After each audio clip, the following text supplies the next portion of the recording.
पढ़ेंगे जो आपके एग्जाम के लिए काफी ज्यादा इंपॉर्टेंट रहने वाले हैं। और मैं आपको बता दूं, मैंने कई किताबों का अध्ययन करके इन क्वेश्चंस को रखा है और मैंने आपके लिए सभी क्वेश्चन सिलेक्टेड और इम्पोर्टेंट लिए हैं। अगर आप किसी भी एग्जाम की तैयारी कर रहे हो तो ये वीडियो आपके लिए काफी ज्यादा यूजफुल रहने वाली है। तो चलिए शुरू करते हैं फर्स्ट क्वेश्चन से। तो आज का जो हमारा फर्स्ट क्वेश्चन है वो है, हीमोग्लोबिन में कौन सी धातु पाई जाती है? तो इस क्वेश्चन का सही आंसर होगा वो होगा ऑप्शन ए, लोहा। हीमोग्लोबिन में लोहा धातु पाई जाती है, यह आपको याद रखना है। अगला क्वेश्चन है, मनुष्य के खून में शुद्धिकरण की प्रक्रिया क्या कहलाती है? तो मनुष्य के खून में शुद्धिकरण की प्रक्रिया कहलाती है डायलिसिस। डायलिसिस मनुष्य के खून में शुद्धिकरण की प्रक्रिया होती है। नेक्स्ट है, किस विटामिन को हार्मोन कहा जाता है? तो विटामिन डी को हार्मोन भी कहा जाता है। और मैं आपको बता दूं, सूर्य से प्राप्त विटामिन डी होता है और विटामिन डी की कमी से रिकेटस रोग भी हो जाता है।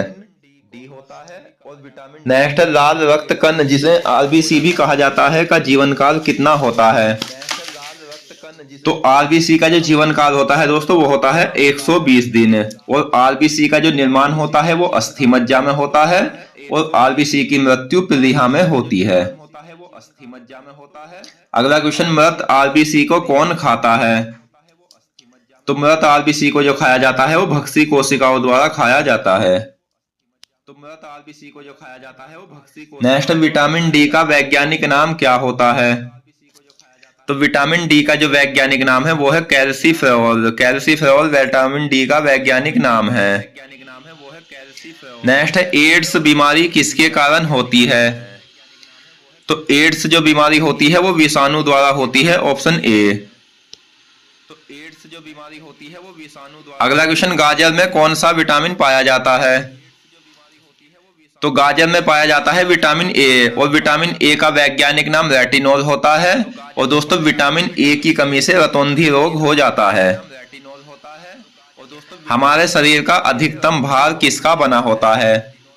तो हमारा शरीर का जो अधिकतम भार बना होता है वो जल का बना होता है, जो प्रकृति का सबसे उत्तम विलायक माना जाता है। और हमारा शरीर में जल कितना प्रतिशत पाया जाता है? तो ये 55 से 70% पाया जाता है। अगला क्वेश्चन है, वयस्क मानव में कुल कितनी हड्डियां होती है? तो वयस्क मानव में जो अगर हम हड्डियां की बात करें तो वो होती है 206 हड्डियां, जो कंकाल तंत्र का निर्माण करती है। नेक्स्ट है, विटामिन सी का वैज्ञानिक नाम क्या होता है? तो विटामिन सी का जो वैज्ञानिक नाम होता है वो होता है एस्कॉर्बिक अम्ल। तो विटामिन सी का जो वैज्ञानिक नाम होता है वो होता है एस्कॉर्बिक। अगला क्वेश्चन, सर्वप्रथम जेनेटिक कोड का पता किसने लगाया था? तो सर्वप्रथम जेनेटिक कोड का जो पता लगाया था वो हरगोविंद खुराना ने लगाया था। और इसी के कारण यानी इसी के आधार पर इन्हें चिकित्सा के क्षेत्र में नोबेल पुरस्कार मिला था, जो कि भारत में सबसे पहले मिला था। तो हरगोविंद खुराना को चिकित्सा के क्षेत्र में सबसे पहले नोबेल पुरस्कार मिला था। और इन्होंने जेनेटिक कोड का पता किस वर्ष लगाया था? तो इन्होंने लगाया था 1968 में। और 1968 में ही इन्हें नोबेल पुरस्कार मिला था। नेक्स्ट, पालक में क्या पाया जाता है? तो पालक में पाया जाता है ऑप्शन बी, लोहा। अगला क्वेश्चन, विटामिन सी और आयरन की कमी के कारण कौन संतुलित आहार नहीं माना गया है? तो विटामिन सी और आयरन के कारण जो संतुलित आहार नहीं माना गया है वो दूध नहीं माना गया है, ऑप्शन सी। कौन खोपड़ी को ठीक रखता है? तो खोपड़ी को जो ठीक रखता है वो एटलस कशेरुक रखता है, ऑप्शन सी। तो खोपड़ी को जो ठीक रखता है वो एटलस कशेरुक रखता है। नेक्स्ट है, प्रोटीन का पाचन कहाँ होता है? तो प्रोटीन का जो पाचन होता है वो आमाशय में होता है, ऑप्शन बी। तो प्रोटीन का जो पाचन होता है वो। नेक्स्ट है, कौन सा एंजाइम मंड को शर्करा में बदलता है? तो मंड को शर्करा में बदलने वाला जो एंजाइम है वो है एमाइलेज एंजाइम। तो मंड को शर्करा में बदलने वाला जो एंजाइम है वो है एमाइलेज। अगला क्वेश्चन है, कोशिका का मुख्य भाग क्या होता है? तो कोशिका का मुख्य भाग होता है केंद्रक। मुख्य भाग क्या होता है? तो कोशिका का चर्म होता है केंद्रक। और कोलेजन तंतुओं में सहायक विटामिन कौन सा है? चर्म। तो यह है विटामिन सी। तंतुओं में सहायक विटामिन कौन सा है? तो यह है विटामिन सी। नेक्स्ट है श्वेत रक्त कणिका जिन्हें WBC भी कहा जाता है, कहाँ बनती है? तो श्वेत रक्त कणिका बनती है प्लीहा में, ऑप्शन सी। कहाँ बनती है? तो श्वेत रक्त कणिका मानव गुर्दे में बनी पथरी होती है, तो मानव गुर्दे में बनी पथरी कैल्शियम ऑक्सीडेट की होती है, ऑप्शन डी।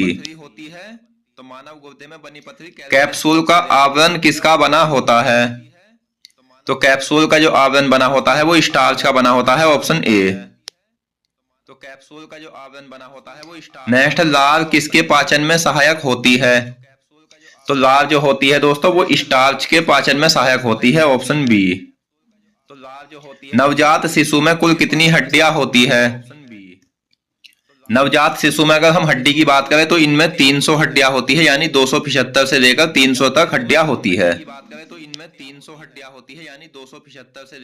टीबिया हड्डी किस अंग में पाई जाती है? तो ये पाई जाती है टांग में। हड्डी किस अंग में पाई जाती है? प्रोटीन की इकाई क्या कहलाती है? तो प्रोटीन की इकाई कहलाती है अमीनो अम्ल। की इकाई क्या कहलाती है? एंजाइम क्या होते हैं? अमीनो अम्ल।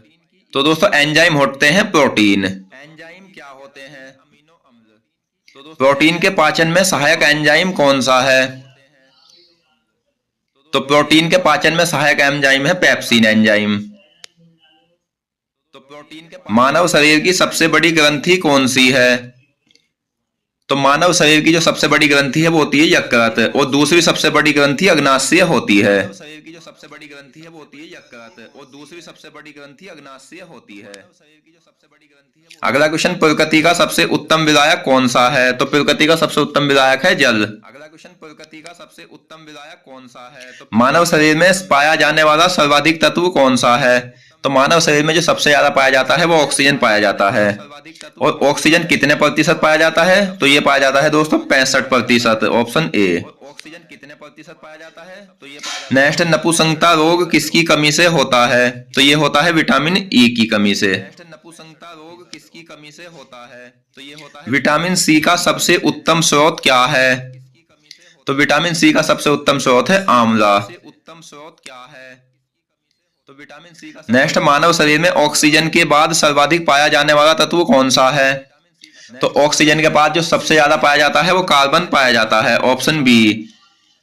तो यहाँ हम क्रमानुसार पढ़ेंगे, पहले पाया जाता है ऑक्सीजन 65%, उसके बाद कार्बन 18.5%, फिर हाइड्रोजन 9.5%, फिर नाइट्रोजन 3.2%, फिर कैल्शियम 1.5%, और फास्फोरस पाया जाता है 1%। नेक्स्ट, शरीर में रक्त का कार्य क्या है? तो सारे शरीर में ऑक्सीजन पहुंचाना। नेक्स्ट, शरीर में रक्त का कार्य क्या है? केंद्रक में क्या क्या पाया जाता है? तो केंद्रक में पाया जाता है दोस्तों डीएनए, आरएनए और गुणसूत्र। तो केंद्रक में पाया जाता है दोस्तों। अगला क्वेश्चन, किसका अनुवांशिकी में महत्वपूर्ण स्थान है? तो अनुवांशिकी में महत्वपूर्ण स्थान है केवल केंद्रक का। महत्वपूर्ण स्थान है तो अनुवांशिकी। पित्तरस का स्राव कौन करता है? तो पित्तरस का स्राव किया जाता है यकृत द्वारा। पित्तरस का स्राव कौन करता है? नेक्स्ट, भोजन का प्रमुख अंग क्या होता है? तो भोजन का प्रमुख अंग होता है कार्बोहाइड्रेट। अंग क्या होता है? तो भोजन का प्रमुख अंग होता है। शहद का प्रमुख घटक क्या होता है? तो शहद का प्रमुख घटक होता है दोस्तों कार्बोहाइड्रेट। और ये क्वेश्चन ऐसे भी पूछा जा सकता है, शहद का प्रमुख घटक क्या होता है? तो आपको फ्रक्टोज रखा हुआ मिलेगा, तो आंसर आपका फ्रक्टोज होगा। शहद का प्रमुख घटक क्या होता है? तो आपको फ्रक्टोज रखा। अगला क्वेश्चन है, किस विटामिन की कमी से रिकेटस रोग होता है? तो रिकेटस रोग जो होता है वो विटामिन डी की कमी से होता है। विटामिन डी को हड्डियों का विटामिन भी कहा जाता है। चेचक के टीके की खोज किसने की थी? तो चेचक के टीके की खोज की थी एडवर्ड जेनर ने। तो चेचक के टीके। मानव शरीर में कार्बन कितने प्रतिशत पाया जाता है? तो कार्बन पाया जाता है 18.5%। कार्बन कितने प्रतिशत पाया जाता है? तो मानव शरीर में कार्बन के बाद कौन सा तत्व सर्वाधिक मात्रा में पाया जाता है? तो ये पाया जाता है हाइड्रोजन। शरीर में कार्बन के बाद कौन सा तत्व सर्वाधिक मात्रा? आरबीसी का कब्रिस्तान किसे कहा जाता है?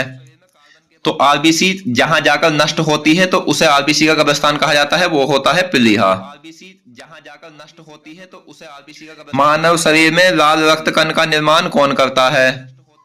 ऑप्शन बी अस्थि मज्जा। लाल रक्त कण का निर्माण कौन करता है? नेक्स्ट, मानव शरीर में हाइड्रोजन कितने प्रतिशत पाया जाता है? तो हाइड्रोजन पाया जाता है 9.5%। हाइड्रोजन कितने प्रतिशत पाया जाता है?